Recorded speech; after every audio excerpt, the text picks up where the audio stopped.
Hello everyone, Radhe Radhe, good morning. कैसे हो आप लोग? आई होप कि अच्छे होंगे।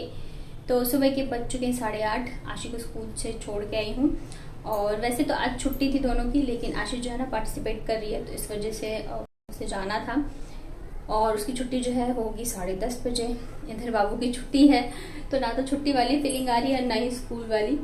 और आज दूध वाले भैया भी मतलब लेट ही आए थे, तो दूध रख दिया बॉयल होने के लिए। सुबह से हो रही है बारिश लगातार, मतलब ज़्यादा तेज़ तो नहीं रहा, बट हल्की हल्की हो रही है। मुझे बाहर के काम भी आज बहुत ही सारे हैं। कल मैं गई थी पता करने, वो क्या बोलते हैं उसको, बच्चों के वैक्सीन वगैरह के लिए, तो वो भी आज ही लगनी है। तो उसके लिए भी मुझे जाना है। सब्जियां ख़त्म हो गई है, तो उसके लिए भी मुझे जाना है। और इधर आशी गई हुई है, तो आज जो है ना बहुत सारे चक्कर लगने वाले हैं बाहर के। और बारिश हो रही है ना, तो थोड़ा सा मुझे लग रहा है कि मैं दोनों को लेके फिर कैसे जाऊँ। यहाँ पे बहुत दिक्कत हो जाती है, जब मुझे बाहर के काम होते हैं ना बच्चों के साथ, तब बहुत टेंशन हो जाती है। और अगर बारिश तेज आ गई तब तो भगवान ही जाने क्या होगा। तो देखते हैं क्या क्या होता है। आज इधर मैंने दूध बॉयल हो जाए तो फिर मैं चाय बना के पीती हूँ, और बाबू घर पे है, तो आज जो है थोड़ा सा टाइम उसे भी देना है। तो चलिए पहले चाय बनाती हूँ।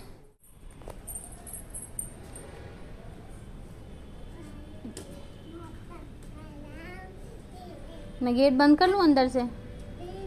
तो आओ जल्दी। क्यों छत पे गए हो आप? आपको गिरी थी ना, आपको लगी थी ना? आओ जल्दी अंदर। फिर बदमाशी, अंदर आओ। मैं गेट बंद कर दे। कल बंद कर लिया था, फिर कर लूँगी। आपने खा लिया? पूरा फिनिश किया? अंदर आओ। छोटा, मैं गेट बंद कर लूँगी सच में। आएगा लंगूर, फिर देखना। आओ जल्दी आओ, मम्मा जा रही है चाय पिला दो। नीचे आओ, बारिश हो रही है, मत जाओ, ऊपर आओ। तो इधर मैं किचन में लग गई थी दूध वगैरह बॉईल करने में। इतने में जो है बाबू चली गई थी छत पे। अभी क्या है ना, यहाँ पे जयपुर में मतलब बारिश जो है वो लगी ही रहती है। ऐसा लग रहा है कि अभी बरसात का ही मौसम चल रहा है। मतलब हल्की हल्की बारिश जो है ऑल टाइम होती रहती है। और अगर मैं इधर किचन में होती हूँ, मैं सोचती हूँ रूम में खेल रही है, वो क्या करती है ना, चुपके चुपे ऐसे छत पे चली जाती है और फिर बारिश में आराम से मस्त होकर गाना गाती रहती है। तो मुझे बार बार ऐसे देखना पड़ता है। तो अभी जैसे मैं गई ना, तो आराम से डांस कर रही थी, गाना वगैरह गा रही थी बारिश में। और डर रहता है, बच्चे हैं ना, तो हल्की सी भी अगर भीग गए तो फिर बीमार पड़ जाएगी। ऐसे मैं इतने दिनों से संभाल के रख रही हूँ कि ये लोग बीमार ना पड़े। लेकिन ये होता है कि मतलब जहाँ छोटे बच्चे हो ना, तो एक ऐसा रहता है कि कोई होना चाहिए कि थोड़ा सा ध्यान रखे, नहीं तो ऐसी शैतानियाँ करते हैं। और आज छुट्टी है तो घर पे है, तो उसका भी मन नहीं लग रहा है। आशी रहती है तो फिर भी दोनों आपस में लड़ते रहते हैं, खेलते रहते हैं, तो इस वजह से वो थोड़ी ज़्यादा ही शैतानी करी है। तो इधर जो है चाय रख दी थी मैंने अपनी बनने के लिए, क्योंकि सुबह की चाय जब तक नहीं पियो ना, तब तक एनर्जी नहीं आती रहती है कि आप एकदम अपने स्पीड से काम में लग जाओ। और अगर मैं ऐसे आलस करके काम करूँगी ना, तो फिर आज चलने वाला नहीं है, क्योंकि घर के काम के साथ साथ बाहर के भी बहुत सारे काम मुझे निपटाने हैं। कल रात को पता नहीं क्यों मतलब मुझे नींद ही नहीं आ रही थी। रात को मैं लगभग 1:30 से 2 बजे के करीब जो है सोई थी। और रात में अगर आपकी नींद पूरी नहीं होती है ना, तो फिर पूरे दिन जो है ऐसी आलस सा लगा रहता है। तो ये है, जब मैं आशी को स्कूल से लेके आ गई थी, उसे टीका लगवा दिया था, फिर मैं दोनों बच्चों को नीचे छोड़ के इधर आ गई थी सब्जी लेने के लिए। मतलब मैं अंदर ऊपर गई ही नहीं, मैंने सोचा एक साथ ही सारे बाहर के काम ख़त्म कर लूँ तभी जाऊँगी। और सब्ज़ी जो है एकदम ही ख़त्म हो गई थी। और सब्जियों में ना मतलब आलू, प्याज, टमाटर अगर ये रहता है ना घर पे, तो अगर हरी सब्जी नहीं भी रहे ना तो चल जाता है, क्योंकि आप कुछ भी बना सकते हो। सोयाबीन बना लो या फिर कुछ दालें वगैरह बना लो तो चल जाता है। लेकिन जब ये चीज़ें ख़त्म हो जाती है ना, तो फिर समझ में नहीं आता रहता है कि क्या बनाऊँ। तो एकदम से सब सब्जियाँ ही ख़त्म हो गई थी। तो मैंने कहा चलो मैं इधर से लेके ही चली जाऊँ। और वैसे भी मतलब बारिश का रहता है, तो पता नहीं कब आ जाए कब नहीं। और जब मैं यहाँ से सब्ज़ी लेके निकली थी ना, तो फिर वापस से वैसी बारिश जो है आनी स्टार्ट हो गई थी। तो और पता है सब्ज़ी लेने जाओ ना, तो मतलब समझ में नहीं आता रहता है कि क्या लूँ क्या नहीं लूँ। इतनी सारी सब्जियां होती है, लेकिन बहुत ज़्यादा कन्फ्यूज़न रहती है कि क्या लेना सही है क्या नहीं। क्योंकि फिर बच्चे खाते नहीं हैं, तो मतलब पहले ऐसे होता है, जब हस्बैंड रहते थे तो उनके हिसाब से मैं लेती थी कि उन्हें क्या पसंद है। अभी वो नहीं रह रहे, तो फिर बच्चों के हिसाब से लेना पड़ता है कि वो क्या खाएंगे क्या नहीं। तो यहाँ पे इतनी सारी सब्जियाँ थी, पर मुझे समझ में नहीं आ रहा था। और कल आप लोग बोल रहे थे कि पत्ता गोभी मत खाया करिए दीदी, तो मैंने भी छोड़ दिया था, बिल्कुल ही नहीं लाती थी मैं घर पे, नहीं बनाती थी। लेकिन आशी को पसंद है ना, तो अभी मैं मतलब कभी कभार ले आती हूँ। बट हाँ, मैंने भी ये बहुत सारे मतलब बहुत बार सुना है कि पत्ता गोभी में जो है कीड़ा होता है, नहीं खाना चाहिए। तो अब वैसे तो कम ही लाती हूँ, बट हाँ कोशिश करूँगी कि ना ही खाए। एक्चुअली उसे पसंद है ना, तो उस वजह से मैं ले आती थी। तो इधर मैंने सब सब्जियाँ जो है ले ली, फ्रूट्स वगैरह सब कुछ ले लिया था। और भैया जो है उसे मतलब तौल रहे थे। और मैं आपको दिखाती हूँ सब्ज़ी वाले भैया की शॉप। यहाँ पे मतलब हर तरह की सब्ज़ी, फ्रूट्स, हर एक चीज़ जो है ना वो मिल जाएगी। लेकिन जब लेने की बारी आती है ना तो समझ में नहीं आता रहता है कि क्या लो और क्या नहीं। देख रहे हैं सब कुछ मिल जाता है यहाँ पे। हाँ लाओ खाती। आशी आपका तो फट जाएगा ना। हाँ कहाँ लगा इंजेक्शन, दिखाओ। देखो दीदी के 2-2 इंजेक्शन लग गई। दोनों यहीं पे लगा दिए क्या? एक यहाँ पे, एक यहाँ पे लगा दिया। अरे मेरा बच्चा, नहीं तो कोई बात नहीं ना, अब थोड़ी लगेगा, हो गया। लाओ लाओ।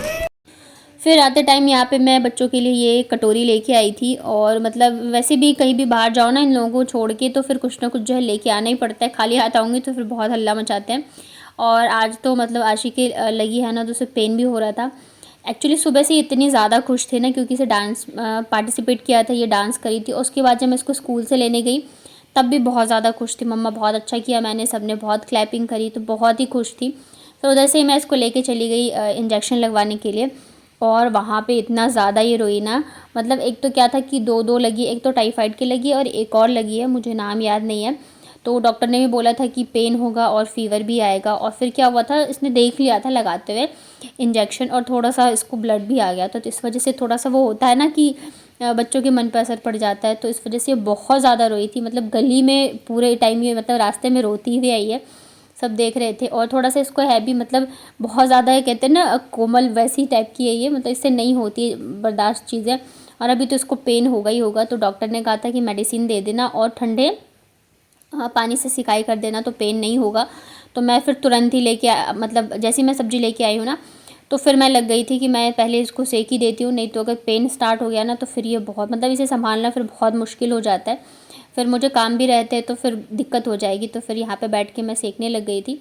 बट हाँ वो टच करने से भी पेन हो रहा था, मतलब 2 लगे थे तो एक में तो बिल्कुल भी पता नहीं चल रहा था, दूसरे में इसको बहुत ही ज़्यादा पेन हो रहा था। और इधर बाबू कह रही थी कि मुझे भी सेकना है, मुझे भी सेक दो, क्योंकि हो जाता है ना बच्चों का, जो भी एक को करो तो फिर दूसरे को भी करने ज़रूरी हो जाता है।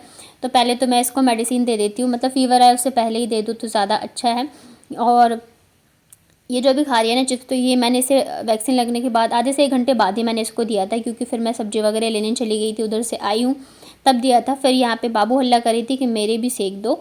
तो कल ना ये छत पे गिर गई थी, मतलब कि इसके दोनों घुटनों में लग गई है चोट। तो फिर कह रही है मुझे भी वहाँ पे सेको ठंडे पानी से। तो फिर पहले तो मैंने समझाया, फिर मानी नहीं, रोने लगी। तो मैंने कहा चलो ठीक है सेक देती हूँ, मतलब बस शांत रहे, नहीं तो फिर रोना धोना मचाने लग जाते हैं ना तो और भी ज़्यादा दिमाग ख़राब हो जाता है।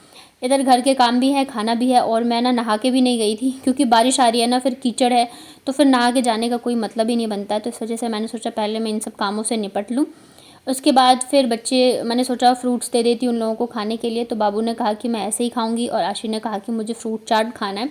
तो बाबू ने फिर ऐसे केले खा लिए थे। इधर मैं आशी के लिए फ्रूट चाट बना रही थी और बस केला और नाशपाती। इस बार मैं सेब नहीं लेके आई थी, नाशपाती लाई थी, क्योंकि बच्चे ना मतलब एक ही चीज़ लेके आओ ना बार बार तो फिर वो बोर हो जाते हैं, खाते नहीं रहते हैं। तो अभी 2-3 बार से मैं वही लेके आई थी सेब। तो अभी मैंने कहा चलो सीज़न भी है नाशपाती का तो मैं लेके आ जाती हूँ। इधर बाबू जो है वो भी मांगने आ गई थी, मतलब वैसे इसको छिलके हटा के दो ना तो ये खा लेती है, मतलब इसको फ्रूट चाट खाना नहीं था। तो बस ऐसे ही दोनों की पसंद जो है अलग अलग रहती है और दोनों के हिसाब से चलना पड़ता है। अगर एक की मानोगे तो दूसरा नाराज़ हो जाता है, तो इसलिए दोनों के ही हिसाब से चलना पड़ता है। और आप लोग पूछ रहे थे कि मेरा फ़ोन कौन सा है, मैं कौन से फ़ोन से शूट करती हूँ। तो मेरा फ़ोन का नाम है पोको M2 Pro। और भी काफ़ी सारे आप लोगों के कमेंट्स आ रहे हैं, तो मैं कोशिश करूँगी कि मैं वीडियो बनाऊँ। एक्चुअली जब मैं इस टाइप की वीडियोस बनाती हूँ ना, मुझे पता है आप लोगों की हेल्प होती है, बट वो फिर व्यूज़ ज़्यादा नहीं जाते। बट ठीक है, मैं कोशिश करूँगी कि मैं जल्द से जल्द आप लोगों के लिए लेके आऊँ, क्योंकि मैं अगर आप लोगों की हेल्प होती है, आप लोग मोटिवेट होते हो, तो मुझे अच्छा लगेगा कि मैं अगर आप लोगों के लिए वीडियोज़ बनाती हूँ तो यहाँ पे बना रही मैं लंच। और अगर आपके बच्चे भी मेरे बच्चों की जैसे लौकी खाना पसंद नहीं करते तो आप ये रेसिपी ट्राई कर सकते हो, बहुत हेल्दी है और बहुत ज़्यादा टेस्टी भी बनती है। तो यहाँ पे मैंने ली है अरहर की दाल, इसे अच्छे से धो लेंगे। उसके बाद यहाँ पे मैंने लगभग आधी लौकी ली थी और अदरक और लहसुन और एक प्याज। इसके बाद मैंने डाला है एक टमाटर। इसके अलावा आप यहाँ पे डाल दीजिए हरी बारीक कटी हुई धनिया। और लहसुन अदरक जो मैंने मोटे मोटे टुकड़ों में ही काट के लिया है, क्योंकि सब में हम सीटी लगाएंगे तो हमें बारीक काटने की ज़रूरत ही नहीं है। इसके अलावा फिर यहाँ पे आप चाहे तो हरी मिर्च भी डाल सकते हैं, लेकिन बच्चे खाएंगे तो इस वजह से मैंने नहीं डाला था। पानी डाल देंगे हम। ये दाल थोड़ी सी गाढ़ी गाढ़ी अच्छी लगती है, तो उसी हिसाब से आप पानी डालिए। इसके अलावा फिर मैं यहाँ पे डालूँगी मसाले में सिर्फ नमक और हल्दी ही डालना है, इसके अलावा हम कुछ भी नहीं डालेंगे। और जितनी सिंपल चीज़ बनाओ ना उतनी ज़्यादा टेस्टी लगती है, ज़्यादा तामझाम नहीं अच्छा लगता है। तो बस नमक हल्दी डाल दिया है और मैं इसको सेट कर देती हूँ नॉर्मल, जैसे हम दाल में सीटी लगाते हैं ना, बस वैसे ही हमें सीटी लगानी है। और तड़के में मैंने यहाँ पे गरम मसाला, राई और लाल मिर्च का तड़का लगाया था। बहुत ज़्यादा टेस्टी लगते हैं खाने में ये वाली दाल। बच्चे तो बच्चे, बड़े मतलब सबको ही पसंद आएगा। मेन तो बच्चे ही होते हैं कि खाना पसंद नहीं करते रहते हैं। और सब्ज़ी में मैंने बनाई थी, आज ही सब्ज़ी लेके आई हूँ, तो परवल लेके आई थी मैं। और परवल ना क्या होता है कि फिर उसे एक दिन रखो तो ख़राब हो जाता है, वैसे भी बरसात का मौसम है, चीज़ें जो है टिकती नहीं हैं। तो फिर मैंने यहाँ पे आलू और परवल की भुजिया बनाई थी। दाल चावल के साथ मुझे भुजिया ज़्यादा अच्छी लगती है, सब्ज़ी मैं कम ही बनाती हूँ और मेरे बच्चों को भी भुजिया ही पसंद आती है। तो भुजिया बन गई थी, ऊपर से थोड़ी सी लाल मिर्च, थोड़ा सा धनिया पाउडर डाल दिया है मैंने और बस गैस को बंद कर देंगे। प्याज वाली जो मैंने अचार बनाई थी वो रखी हुई है, तो बस हम लोग इसी के साथ खाने वाले हैं। और ये रही हमारी लंच की थाली, सैलेड है, आलू परवल की भुजिया है, अचार है, नींबू है, दाल है और चावल है। जिस जिसको ये वाली थाली पसंद है आ जाइए खाने के लिए। वीडियो पसंद आया तो वीडियो को लाइक करिएगा, नए हैं चैनल पे तो चैनल को कर लीजिएगा सब्सक्राइब। चलिए